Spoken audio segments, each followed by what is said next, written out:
Big boss के घर से बाहर आने के बाद अदनान शेख हमारे साथ जुड़े हैं, जिनसे हम करने वाले हैं बहुत सारी बातें। अदनान, सबसे पहले आपका स्वागत है। Thank you so much. जब आप जा रहे थे तो हमारी आपसे बात हुई थी और आपने अपने दोस्तों के बारे में बात की थी और कहा था कि उनके लिए मैं घर के अंदर जा रहा हूँ, लेकिन जाने के बाद दोस्ती अलग तरीके से दिखी। ये कैसी दोस्ती? मैं सिर्फ उनके लिए नहीं जा रहा था, मैं उनको कुछ चीज़ें अवेयर करने जा रहा था कुछ चीज़ों से, और साथ ही साथ मैं अपना गेम खेलने आ रहा था।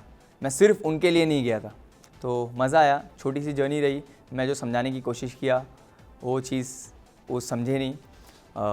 कुछ चीज़ें नेज़ी समझा, पर नेज़ी का दिल थोड़ा सा भी आ गया है शायद। देखते हैं अभी आगे क्या होता है। आपने कहा दोस्तों के लिए नहीं, खुद के लिए भी गए थे, बट यहाँ तो चीज़ें गलत हो गई, क्योंकि आप जब तक रहे सिर्फ दोस्ती और यही चीज़ें होती रही। आपकी खुद की पर्सनालिटी नहीं दिख पाई घर के अंदर। ऐसा आपको लगता है, पर लोगों को तो नहीं लगता, क्योंकि मेरी पर्सनालिटी बहुत ज़्यादा लोगों को पसंद आई है, तभी इतना ज़्यादा प्यार मिल रहा है। और मेरी पर्सनालिटी क्या थी वो तो अंदर जो भी भीड़ा है सबको पता चल गया है। और जब भी टास्क या कुछ भी चीज़ें स्ट्रेट फॉरवर्ड होकर सामने जवाब देना है तो वो टाइम पे दिख के आई है पर्सनालिटी। मैं इसलिए कह रहा हूँ अदनान, क्योंकि आपने विशाल को अपना दोस्त बताया, बट विशाल ने सबके सामने ये कहा कि हम सिर्फ दोस्त हैं, बहुत अच्छे दोस्त हैं, इतने क्लोज दोस्त नहीं है, राइट? और आपने भी दूसरे के साथ बैठ करके ये बोला कि हाँ ठीक है, दोस्त है, नेजी मेरा प्रेफरेंस। घर में घुसने के बाद मुझे पता था कि अगर विशाल मेरी चीज़ों को नहीं मानेगा, वो कटारिया के साथ ही ज़्यादा इन्वॉल्व रहेगा, तो बट ऑब्वियसली जब वो कटारिया के साथ ज़्यादा इन्वॉल्व है तो मैं वहाँ पे ज़्यादा टाइम नहीं बिताऊंगा। पर हाँ, मिलूंगा, हाय हेलो बातचीत होएगी। पर अगर विशाल हाथ नहीं बढ़ाया तो मैं नेजी के साथ ज़्यादा टाइम दूंगा और फिर मेरी प्रायोरिटी चेंज हो जाएगी। तो बट ऑब्वियसली अगर मैं आपको प्रायोरिटी मान रहा हूँ, अगर आप इन रिटर्न मेरे को नहीं रखोगे तो मैं आपके साथ क्यों रहूँ? मेरे को नेजी भी अच्छा लगता था और मुझे लग रहा था कि मेरी उसके साथ ट्यूनिंग बैठेगी, जो कि अंदर बैठी, और बहुत ही मज़ा आया। बहुत ही अच्छा बंदा है, बहुत ही रियल है, और मैं चाहता हूँ कि वो जीते। तो अभी चूंकि आप बाहर आ चुके हैं, आई एम श्योर आपने क्लिप्स देखे होंगे जहां विशाल ने बातें की हैं। अब विशाल के साथ कैसी दोस्ती रहेगी आपके साथ? वैसी ही रहेगी। वो गेम के अंदर जो भी चीज़ें हुई है, मैं बाहर निकलते निकलते सबको, इनफैक्ट कटारिया को भी मैंने ये बोला, जो था गेम तक ख़त्म, क्योंकि वो गेम था। बहुत सारे टाइम पे ऐसी सिचुएशन आ जाती है जहाँ पे तुम्हारे दोस्त भी तुम्हारे अगेंस्ट रहते हैं। वो टास्क में एक ऐसा मोमेंट क्रिएट हो ही जाता है। तो एक अच्छे स्पोर्ट्समैन की तरह, एक अच्छे गेम स्पिरिट रखने वाले बंदे को यही करना चाहिए कि गेम को गेम तक रखना चाहिए। तो बाहर आने के बाद जो मेरे दिल में उसके लिए प्यार और इज़्ज़त थी, वैसे ही प्यार और इज़्ज़त बने रहेगा। चलिए, हम भी यही चाहेंगे आपकी दोस्ती ऐसी बरकरार रहे। अरमान के बारे में बात करते हैं। सबसे पहले बताइए, अरमान के साथ भी अरमान ने आपके बारे में बहुत सारी बातें की हैं, चाहे वो बाहर की लड़ाई की बात हो या फिर ऐसे वर्ड्स यूज़ किए जो शायद हम अभी यहाँ नहीं बोल सकते हैं। अरमान, इस पूरे जो उन्होंने बीचिंग की है आपके बारे में, उस पर आपका क्या रिएक्शन है? वो खाला है, उसका काम ही ये था कि इधर की बात उधर करना और पीछे जाके बात करना, सामने आके अलग तरीके से बात करना, पीछे आके। तो ये डुअल पर्सनालिटी है, और शायद ऐसा एक कंटेस्टेंट चाहिए शो में जो ये सब चीज़ें करे, और जो मेरे से तो नहीं हो पाया क्योंकि मैं वैसा हूँ नहीं, और ना मैं वैसे बनने की कोशिश करूँगा। मैं बहुत ज़्यादा स्ट्रेट फॉरवर्ड हूँ, वही मुंह पे बोलूँगा जो पीठ पीछे बोलने की ताकत रखता हूँ, जो मुंह पे बोलने की ताकत रखता हूँ वही पीठ पीछे बोलूँगा। तो शायद मैं ये चीज़ नहीं कर पाया। बट अगर अरमान आपको सामने अब आ गए, मिल जाए, शो के बाहर कभी मिल जाए, तब आपका क्या रिएक्शन होगा? कुछ नहीं, अच्छे से ही मिलूंगा मैं। मेरे को कुछ ऐसे दिल में ग्रजेस नहीं है। बट जो उन्होंने आपके बारे में बोला है, वो पीठ पीछे बोला ना, सामने बोला क्या दम है क्या उसको? बट आपने अब तो देखा होगा या देखेंगे आप? देखो, बोलने वाले का काम है बोलना। उसके पास उसके बारे में बोलने की बहुत सारी चीज़ें, लोग बहुत सारी चीज़ें बोल रहे हैं, पर मेरे को अभी कीचड़ में पत्थर मारेंगे, कीचड़ अपने पे आएगा, तो मेरे को वो सब चीज़ें करना नहीं है। और वो बोला, ठीक है, वो बोला, कुछ प्रूफ है? प्रूफ है? कुछ बोल दिया ना मुँह से, पक पक। प्रूफ नहीं है ना, हटाओ ना, छोड़ो, खत्म करो। प्रूफ देगा तो आके बात करेंगे अपन। बट आई एम श्योर आप उनसे प्रूफ जरूर मांगें, क्योंकि शो के बाद आपको भी उनसे पूछना ही पड़ेगा, क्योंकि आपके बारे में उन्होंने बात की है। मेरे को मैटर ही नहीं करता है वो कौन है, ठीक है, जान पहचान का है, मैं क्यों प्रूफ मांगूँ? उसके पास प्रूफ होएगा तो वो आके बात करेगा प्रूफ के साथ। मेरे को प्रूफ मांगने की ज़रूरत नहीं है, क्योंकि मैं जानता हूँ, मेरे लोग जानते हैं, मेरे माँ बाप जानते हैं कि मैं कैसा हूँ। तो मेरे को किसकी क्लैरिफिकेशन की ज़रूरत नहीं है कि मैं क्या हूँ या क्या करता हूँ या क्या नहीं करता हूँ, या लोगों ने मेरे साथ क्या किया XYZ। आई डोंट केयर, वो मेरे लिए मैटर नहीं करता है।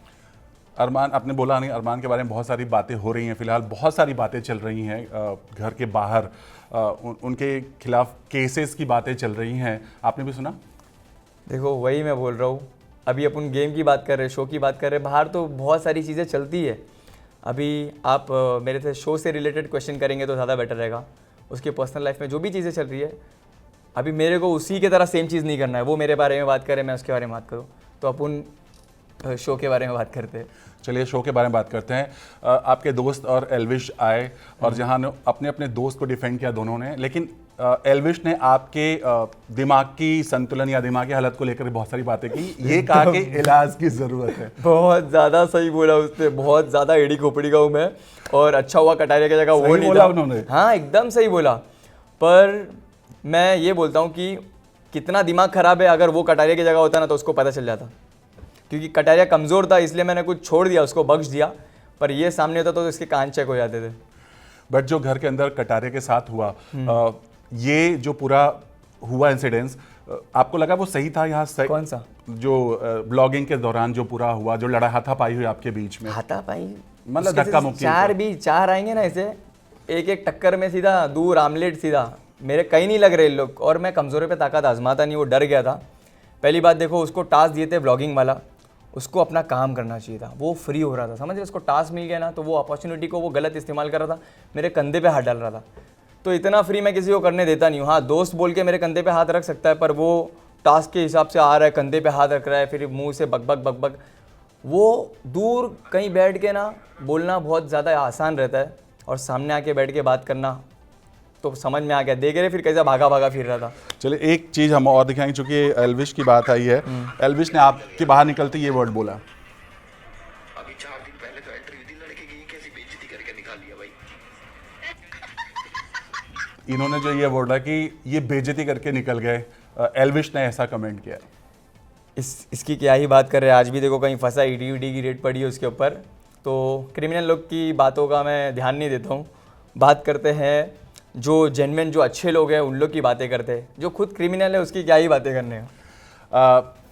आपको इस बात का पछतावा है या फिर आपको इस बात का रिग्रेट है कि जिस तरह से आप घर के बाहर आए हैं, ये फेयर था आपके लिए? ये फेयर डिसीजन था?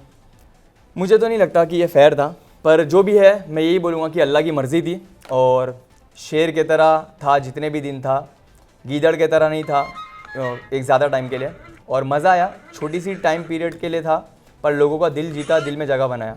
ओके, आपको क्या लगता है कि घर के अंदर टॉप 3 कंटेस्टेंट कौन है आपके हिसाब से, जितने दिन आप घर के अंदर हैं? मेरे हिसाब से नेजी, विशाल, सना मकबूल लगते हैं जीतना। अगर आप पूछोगे कि कौन जीतना चाहिए तो मैं बोलूँगा नेजी। अगर नेजी नहीं तो सेकंड विशाल। विशाल और कटारे की दोस्ती पर हमेशा सवाल उठे हैं, हर कोई बोल रहा है कि ये फेक है, ये है। आपको क्या लगता है ये दोस्ती सच में फेक है? अभी फ़िलहाल तो गेम के लिए है, पर देखते हैं कि ये चीज़ें आगे कंटिन्यू हुई कि नहीं। मैं तो चाहता हूँ कि अगर ये चीज़ें प्योर रहेगी तो शो के बाद भी कंटिन्यू होएगी। एक छोटा सा सेगमेंट है, मैं पूछूंगा, फटाफट उसका जवाब दीजिएगा। घर में चमचा कौन है? विशाल। मास्टरमाइंड कौन है? सना मकबूल एंड अरमान। लीडर कौन है? आपको लगता है लीडर क्वालिटी है इसके अंदर? Leader quality Ranveer Shaurya. Very true. Joker या मैंने मुखौटा लगा के कौन खेल रहा है? कटारिया। येड़ा बन के पेड़ा कौन खा रहा है? शिवानी। थाली का बैगन कौन है? थाली का बैगन शिवानी। दिल का साफ? Nezy. Winner material? Nezy. Lovey dovey कौन बनता है? लवी डबी, हाँ लवी डबी भी बन रहा है, नेजी। और फुस बम अभी कौन है? आपको भी बोला गया। फुस बम वो तो दिख गया लोगों को, किसी के बोलने से नहीं होता है। अंदर किसका सिस्टम कितना हैंग हुआ है वो तो पता ही है, कौन फुसकी है और आइटम बम है। और अंदर शो में फ़िलहाल तो कटारिया ही है फुसकी बम। लास्टली जानना चाहेंगे, जो आपने बोला नेजी और सना का जो चल रहा है, आपको भी लग रहा है कि ये दोस्ती से बढ़कर है उन दोनों का, सना मकबूल और नेजी का? सना के साइड से तो नहीं है, पर नेजी के दिल में लड्डू फूट रहे शायद, मेरे को ऐसा लग रहा है। आपसे बात हुई कुछ? नहीं बात नहीं, मैं उसको मज़े लेता था, मैं उसको ऐसे पिन करते रहता था, ये वो बोलते रहता था भाई। फिर वो फ्लावर वाले टास्क के टाइम पे भी, पर वो भी खुल के शेयर नहीं कर रहा है, पर कहीं ना कहीं मेरे को लगता है कि उसके दिल में लड्डू फूट रहे हैं। लास्टली चलते चलते आपने भी जब आप घर के बाहर आए तो एक वीडियो पोस्ट किया है और कुछ हिसाब लेने की बात कही है, वो क्या है? हिसाब होगा, अभी थोड़ा सा ये इंटरव्यू वगैरह लाइनअप थे, फिर अभी फैमिली को भी टाइम देना है, फिर थोड़ा सा फारिग हो जाऊँगा तो देखूँगा। बहुत सारे वीडियोज़ बनाए, क्योंकि बहुत सारे ब्लॉग्स बनाए, बहुत सारी स्टोरीज़ बनाए, तो फ्री होकर आराम से देखूँगा और एक आध हफ्ते के अंदर मेरे यूट्यूब चैनल पर जवाब आ जाएगा। Thank you so much Adnan, all the very best. Thank you so Thank you much, so much. Thanks lot.